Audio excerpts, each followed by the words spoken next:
Hello, this is Tammy Hewlett from Swimming and Stamps, and I'm here for my last video for the 2015 calendars. And in this video, what we're going to do is get our project all ready for printing. We're going to add a couple elements that'll go on the front of the envelope, and I'm going to show you how to order your calendar pages.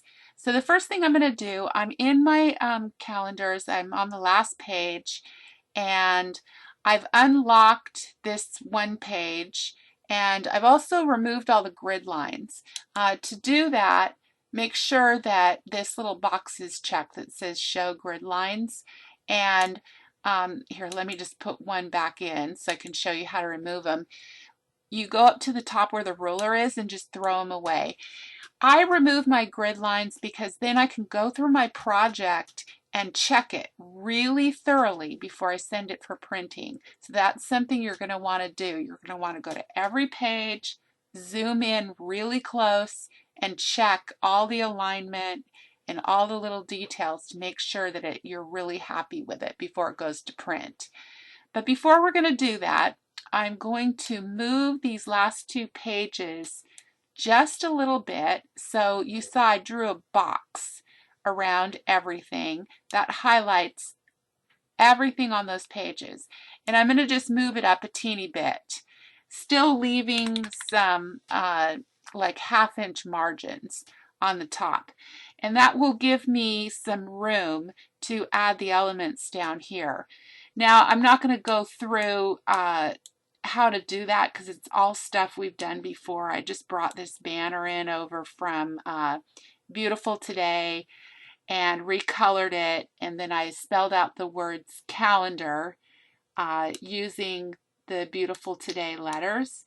Remember how we did that? We added a line so we could line them all up, and then you want to go through. I'll just do this really quick.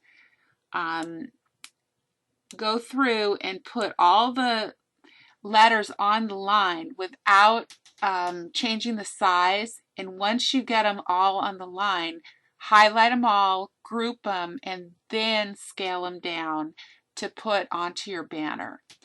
Okay, and for the letters, the 2015, I used where is it? There's a little square right here that I brought over, and I colored it in various colors to match the designer series paper that I'm going to use for my envelope.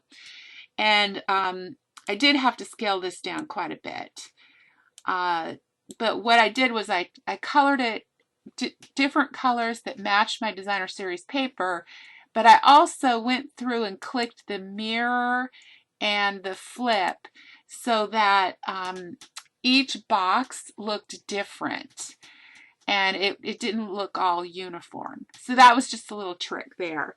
Finally, the last thing I did was I went into my embellishments and I picked up a few little cute embellishments from Blossoms Abound.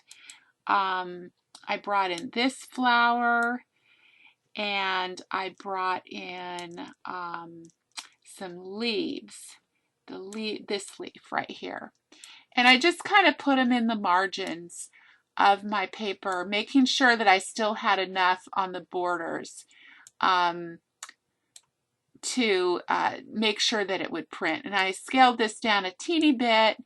The flower, I think I actually increased a little bit. You can do this a little bit, even though it says it's going to pixelate. Don't worry about it. If you just do it a teeny bit, it'll still print just fine.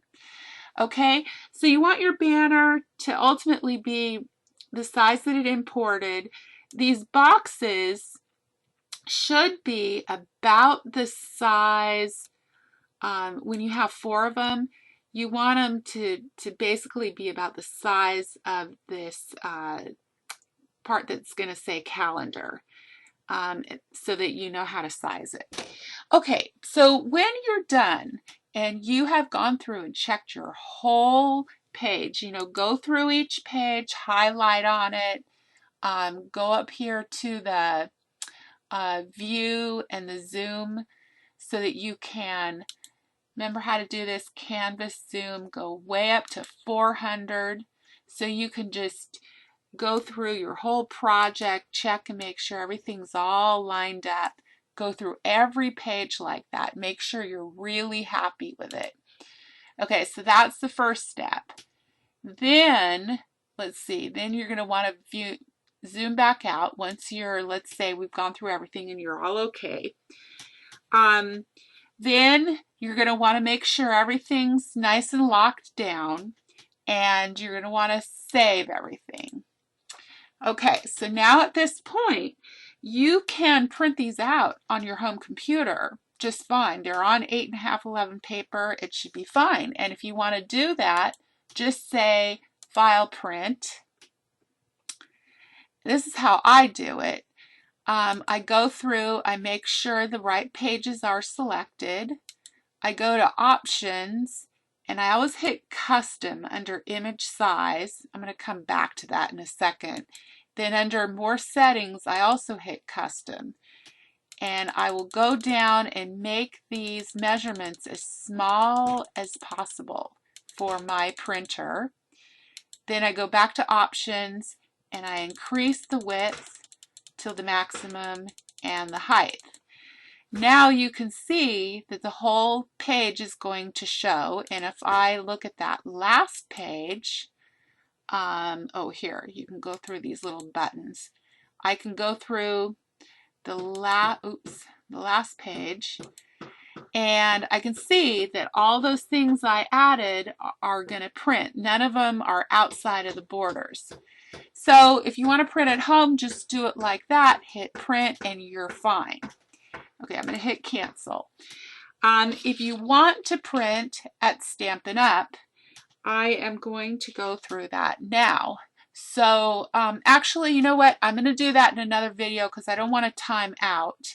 And I want to have lots of time to really show you all the steps on how to do that. So I'm going to stop this one and start a new one. See you in a second.